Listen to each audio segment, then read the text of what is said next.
Hi everyone, and welcome to the first ever edition of a Click Intelligence Notebook. This week I want to talk about how to identify what algorithm update or penalty your website's been hit by, and the steps to identify root cause. Now, we get quite a few emails and quite a few phone calls on a weekly basis with sort of business owners, website owners coming to us for advice and help. They've seen either a decrease in rankings, in traffic, in leads, and they just want to get our help and our advice in terms of how to fix this issue. And because we get so many phone calls on a weekly basis, I think it's about time I do a very quick video on how our sort of process we go through to identify what sort of penalty or update a site has been hit by. So, to start with, we use a site called Searchmetrics, which is there, and what we do, we type in the URL and then we select what locale it is. So is it google.co.uk, .com, au, fr, it, whatever it might be, and then go and click on go. We're again given this amount of information. Before I actually click on this overview, and it literally brings this nice organic search graph up. What we're most interested in is basically the SEO visibility score, which is here. For this one, this client before, it was actually this website here was actually 25,000 after they were hit by a update. They went down to like 5,000. So Searchmetrics, what they do is they go and crawl the web in terms of Google. They identify, they do this for millions of keywords. They identify what websites are actually ranking for each keyword. They already know what the general impression share is for that keyword, for that certain position. Times that by, they multiply that by the amount of traffic available for that keyword, and then you get generally your SEO visibility score as a very basic sort of mathematical equation. Now, I'm not particularly bored about this number. I'm all about actually a graph and a trend. You can see here up and down, and it just goes up and then straight away down after that. Now, this is a typical scenario where a site has been hit by what is called a Google Penguin update. Now, Google Penguin is one of Google's very sort of recently new over last couple of years have been sort of refining it, and now basically they're going after your backlink profile.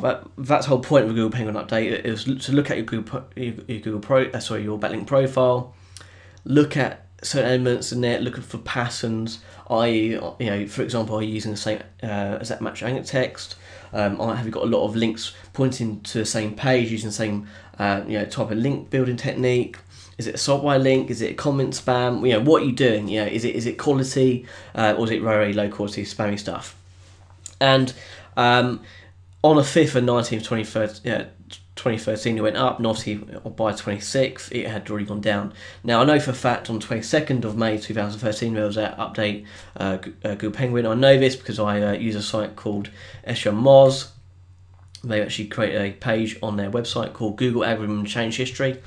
And if you just scroll down to May, just to look here, where is it? There you go. Penguin 2.0 version 4. Okay.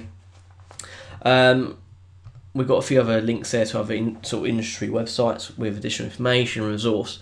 Again, this web page is really helpful. It gives you all the updates, which is really helpful for anyone who's been hit and they want to work out exactly what it is and give you a bit more information in terms of how you may want to fix it. And you can start your research from there. Now, we know that this site, I think it's 2D Play or something, is it? Yeah, 2dplay.com has been hit by a Google Penguin update, which is obviously backlinks. So for that reason, we go and have a look at their backlinks. Let's go back to overall. So I usually talk about Ahrefs, and what we're looking for here is we're looking at anchor text. So we just go down to anchor text really quickly. Really simple hallmark. looks pretty branded, looks pretty normal, which is helpful. So other things I'll look at is if they got any links from a sort of large portion of links from either a Russian site, any sort of Asian sort of domain, sort of TLDs there, which wouldn't make sense. But looks, .com, that's pretty natural, that's fine. Then what we want to look at is here, with the where was it? No follow, virtual whole backlink profiles at 196,000 links out of about only 2,000 or so 2,934 are actually no follow. So that's fine. If it was like between sort of 10, 15, maybe even 20,000 no follow links, then I'll be more concerned if they're actually doing something, actually going out there and actually building no follow links or building links that way to happen to be no follow that they're aware of. That's probably more to the comment spam. Fortunately, it's under that threshold, so it looks okay. Next thing we're going to look at is basically site-wide. So potentially there's something big going on there. The whole thing is 194,000. Actually, out of that, 164,000 are site-wide links. Only 31,000 are actually proper, links that are not site-wide. So straight away, that just having sort of links sends alarm bells here. So we just click on it, see what's going on. Again, one of the hallmarks I want to look at is actually, sort of link, maybe only be, 10 or 15 links per domain. That would be okay. We might be able to work on that. What we don't want is have lots of links from, a handful of domains. Also, it's a huge number, 164,000. For that, anything really over 100 is probably going to be scalable in terms of a decent cleanup. So let's have a quick look. Let's see if it's over 100. Unique ranking domains. It's not, it's 80. So that could potentially be problematic, potentially. We'd have to look into that in more detail. Then we would, as a team internally, would take a look at the sites, what sort of sites they are, looking for, again, any sort of Russian sort of TLDs in there. It seems to be okay. It's Japanese, but could be completely, natural. Looks okay to me. Again, we're looking at anchor text, what page it's sort of linking to. Looks like a mixture in there. Yeah, so it's sort of mixed bag. Potentially it could just be they bought some sort of links, and that's a quick. It could be a very easy fix in terms of finding what the solution is. Let's have a quick look at top pages. So we've got some 301s going on there. Interesting. Okay. So yeah, we as a team we'll look down here. Anything looks really weird. Basically, rule of thumb is make sure your home page is still getting with most links, opposed to your internal pages. If that's why my old strategy back in the day was always make sure you build all your site links to your home page and not to internal pages, because you have no control over site links. You buy it from blogs who have 100 pages. Next month you might have 200 pages. You've gained 100 links to internal pages. So, but it seems here they haven't done that, which is fine. Obviously, next stage of this is segment out and actually work out what pages your sort of links are actually going to. But as we saw before, there was a few internal pages. The rest is interesting. 140, 100, okay. Do follow, that's fine actually, that's completely cool.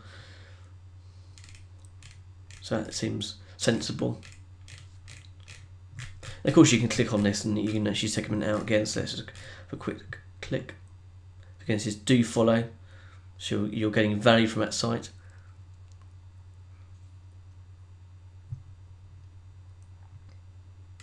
And you can see exactly what's linking there.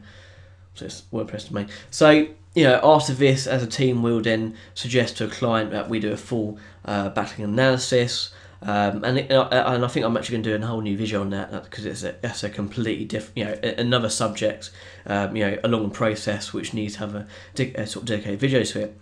So I'm going to leave it there. I'm going to give you lots of links to our resources I've gone through at the moment. Please comment on this video. And I hope to catch you guys on the next video in a few weeks' time. Take care.